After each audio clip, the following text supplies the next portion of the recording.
नमस्कार दोस्तों, मैं बिहार के एक छोटे से गांव का रहने वाला हूं। यह कहानी काल्पनिक है, लेकिन हमारे समाज में ऐसे किस्से अक्सर सुनने को मिलते हैं। बस हमें ज़रूरत है ऐसी बातों को समाज के सामने लाने की, ताकि किसी भी बहन बेटी की इज्जत ऐसे लोगों से बची रहे और उन्हें उनके लिए किए की सज़ा मिल सके। तो चलिए कहानी में आगे बढ़ते हैं।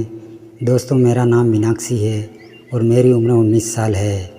मैं दिखने में बहुत सुंदर हूँ। यह बात उस समय की है जब मेरे स्कूल में गर्मियों की छुट्टियाँ हो गई थी, तो मैं अपनी दीदी के घर छुट्टियाँ बिताने आ गई।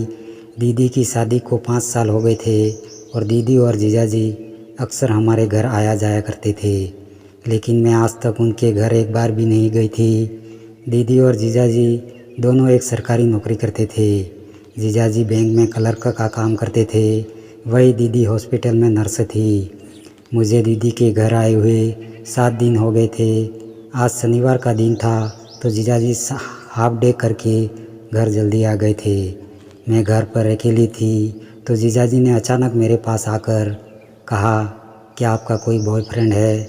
मुझे उनकी बात सुनकर थोड़ा अजीब लगा, लेकिन थोड़ा सोचने के बाद मैंने कहा, अभी तक तो नहीं, लेकिन मेरे दोस्त का एक भाई है जिसे मैं पसंद करती हूँ। तब मैंने देखा उनके चेहरे से रौनक कैसे गायब हो गई थी और कहने लगे, अब तुम बड़ी हो रही हो, इसलिए तुम्हें भी किसी लड़के के साथ की ज़रूरत महसूस होती होगी। उनकी इस तरह की बातें सुनकर मेरे दिल की धड़कनें बढ़ने लगी थी। मैं वहाँ से उठकर जाने लगी, तभी वो बोले, तुम्हारी दीदी से पहले तुम्हें देख लिया होता तो मैं तुम्हारी दीदी से कभी शादी नहीं करता। इतना कहकर वह किचन में चले गए। उनकी यह बात समझने में मुझे थोड़ा सा टाइम लगा, लेकिन मैंने इस पर ध्यान नहीं दिया। लेकिन उनकी बातें मुझे सोचने पर मजबूर करने लगी। इतने में डोर बेल बजी तो दीदी वापस आ गई थी। मैंने दरवाज़ा खोला तो मेरा उतरा हुआ चेहरा देखकर दीदी ने पूछा, क्या हुआ है? मैंने कहा, सब ठीक है। कल रात में मोबाइल पर गेम खेलते हुए बिजी हो गई थी, जिससे ठीक से सोई नहीं थी।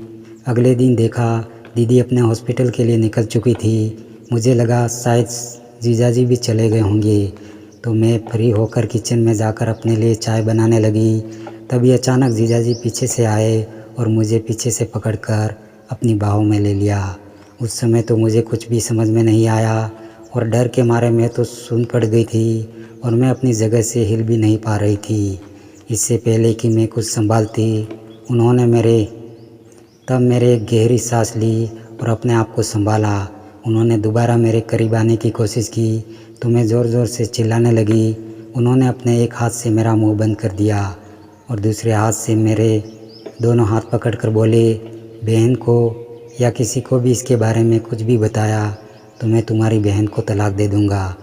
मैं इन सब बातों से काफ़ी डर गई थी। मैं नहीं चाहती थी कि मेरी वजह से दीदी का घर बर्बाद हो। बस इसलिए मैंने दीदी को इस घटना के बारे में कुछ भी नहीं बताया। अगले दिन मेरे जीजाजी और दीदी दोनों ड्यूटी चले गए थे। उस रात मैं अपने कमरे में लेटी हुई थी तथा सोने की कोशिश कर रही थी। तभी मैंने देखा कि कोई मेरे रूम का दरवाज़ा खोलकर अंदर आकर मेरे साथ, यह मेरे जीजाजी ही थे। मुझे जीजाजी की बात याद थी जो उन्होंने मुझसे कहा था। इसी डर की वजह से मैं कुछ कर नहीं सकती थी, कहीं मेरी वजह से दीदी का घर बर्बाद ना हो जाए। जीजाजी मेरे पास आए और बोले, मैंने तुम्हारी दीदी को नींद की दवाई पानी में मिलाकर दे दी है, इसलिए वह आज सुबह 5 बजे से पहले नहीं उठ पाएगी। मैंने जीजाजी से हाथ जोड़कर कहा, प्लीज़ आप मेरे साथ ऐसा ना करो।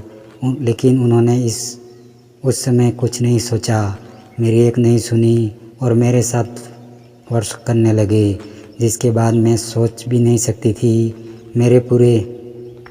मुझे बहुत दुख पहुंच रहा था। उस दर्द को मेरे लिए बर्दाश्त करना बहुत मुश्किल था। ऐसा लग रहा था जैसे किसी ने मेरे नीचे लोहा पिघलाकर डाल दिया है। उनके कुछ देर के बाद बेहोश हो गई। जब मेरी आंखें खुली तो मेरी ज़िंदगी बर्बाद हो चुकी थी और मैं पूरी तरह से टूट गई। इसके बाद जीजाजी ने इसे रोज़ का माहौल बना दिया था और मैं बस दीदी की वजह से यह सब बर्दाश्त करने को मजबूर थी। अब मेरे यहाँ 15 दिन हो चुके थे। अभी तक यह सब लगातार चलता रहा। फिर एक दिन दीदी मेरे पास आई और उसने कहा, तुम्हारे और जीजाजी के बीच क्या चल रहा है, मुझे सच सच बता दो, वरना मैं मम्मी पापा को बुलाकर उनके सामने ज़रा सारा सच खोल दूंगी। दीदी की यह बात सुनकर मैं काफ़ी घबरा गई थी। दीदी ने कहा कि तुम्हारे और तुम्हारे जीजाजी के बीच यह सब क्या चल रहा है। मैं दीदी की बात सुनकर काफ़ी डर गई और दीदी से गले लग कर रोने लगी। फिर दीदी ने प्यार से मेरे सर पर हाथ फेरते हुए दोबारा पूछा। अब मैंने दीदी को सब कुछ सच सच बता दिया, जो भी जीजाजी ने मेरे साथ किया था। तब मैंने दीदी से पूछा, लेकिन आपको इस सब के बारे में कैसे पता चला? तब दीदी ने बताया कि काफ़ी दिनों से उन्हें हर सुबह उठने के बाद बहुत कमज़ोर महसूस होती थी और वह कोई काम भी ठीक से नहीं कर पा रही थी। फिर वह डॉक्टर के पास गई और डॉक्टर के द्वारा दवाएं दी जा रही थी। फिर मैंने तुम्हारे जीजाजी के बैंक में पता किया तो वहाँ से पता चला कि तेरे जीजाजी हर रोज़ किसी न किसी बहाने से छुट्टी लेकर जल्दी से घर वापस चले आते थे। जिसके बाद दीदी को यह सब समझने में समय नहीं लगा। दीदी ने उसी वक्त पुलिस को बुला लिया और पुलिस को सब कुछ सच सच बता दिया। पुलिस ने रिपोर्ट के आधार पर जीजाजी को गिरफ्तार कर लिया। इसके कुछ दिनों बाद ही दीदी ने जीजाजी को तलाक दे दिया। तो दोस्तों, वीडियो अच्छी लगी हो तो वीडियो को एक लाइक करके चैनल को सब्सक्राइब ज़रूर करें। धन्यवाद।